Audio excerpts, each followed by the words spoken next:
Assalamualaikum warahmatullahi wabarakatuh. Selamat sore teman-teman. Perkenalkan, nama saya Andi Gaisan Madukeleng, akrab disapa Gaisan. Dan pada kesempatan kali ini saya ingin memperkenalkan struktur rumah adat Bugis kepada teman-teman sekalian.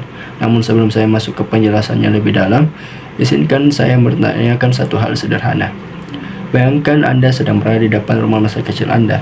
Kira-kira apa yang terlintas di pikiran Anda? Kenangan, rasa aman, atau nilai-nilai yang diajarkan orang tua di dalamnya? Bagi kita, rumah lebih dari sekedar bangunan. Ia adalah tempat di mana tubuh kita beristirahat, hati kita bertumbuh, dan karakter kita dibentuk. Sama halnya dengan masyarakat Bugis, rumah adat mereka bukan sekedar tempat tinggal, melainkan gambaran bagaimana cara mereka memahami kehidupan dan alam semesta. Berikut adalah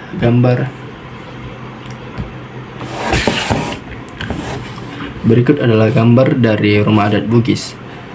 Bisa dilihat teman-teman, rumah adat Bugis terbagi menjadi 3 bagian. Yang pertama Awebola, Alebola, dan Rakyang. Menariknya, ketiga bagian ini tidak hanya membagi ruang, tetapi membagi makna filosofis kehidupan. Mari kita mulai dari bagian yang paling dasar, yaitu Awebola. Dalam kehidupan kita, segala sesuatu pasti dimulai dari dasar. Pohon berdiri kokoh karena akarnya, dan bangunan kuat karena fondasinya. Begitu pula rumah adat Bugis.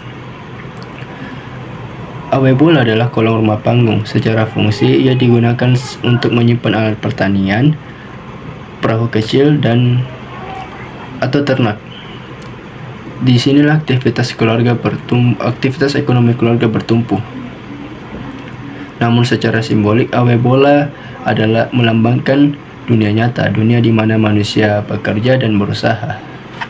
Dari bagian yang paling dasar, kini kita berpindah ke bagian tengah, yaitu Alebola. Jika Awebola berbicara tentang fondasi fisik, maka Alebola berbicara tentang kehidupan itu sendiri.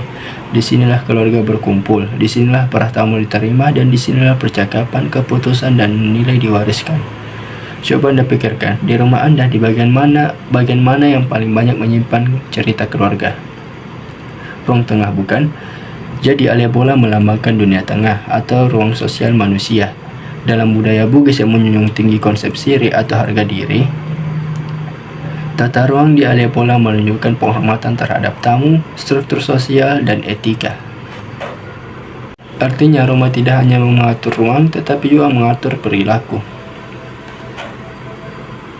Setelah kita memahami dasar dan kehidupan sosialnya, mari kita berpindah ke bagian yang paling atas di rumah adat Bugis, yaitu Rakyang. Secara fisik, Rakyang digunakan untuk menyimpan padi. Namun jika kita berhenti sejenak dan berpikir, mengapa ya padi ditempatkan di tempat yang paling tinggi? Karena bagi masyarakat Bugis, padi bukan sekedar makanan. Padi adalah simbol dari kehidupan. Rakyang melambangkan dunia atas atau ruang spiritualitas manusia. Dengan menempatkan padi di atas, masyarakat Bugis ingin menunjukkan bahwa sumber kehidupan berasal dari Yang Maha Kuasa dan harus kita hormati. Jadi, jika kita melihat rumah adat Bugis ini sebagai satu kesatuan, kita akan menyadari bahwa ia adalah miniatur kehidupan manusia, yang tiap strukturnya memiliki simbolnya masing-masing. Awebola sebagai dunia yang melambangkan tempat manusia bekerja dan menjadi fondasi dasar kehidupan. Alebola melambangkan dunia di mana manusia bekerja, berinteraksi, dan menjunjung tinggi kehormatan, dan Rakyang dunia di mana spiritualitas, rasa syukur, serta konektivitas manusia dengan Tuhan Yang Maha Kuasa. Rumah adat ini melambangkan bahwa kehidupan itu harus seimbang antara usaha, hubungan sosial, dan keimanan.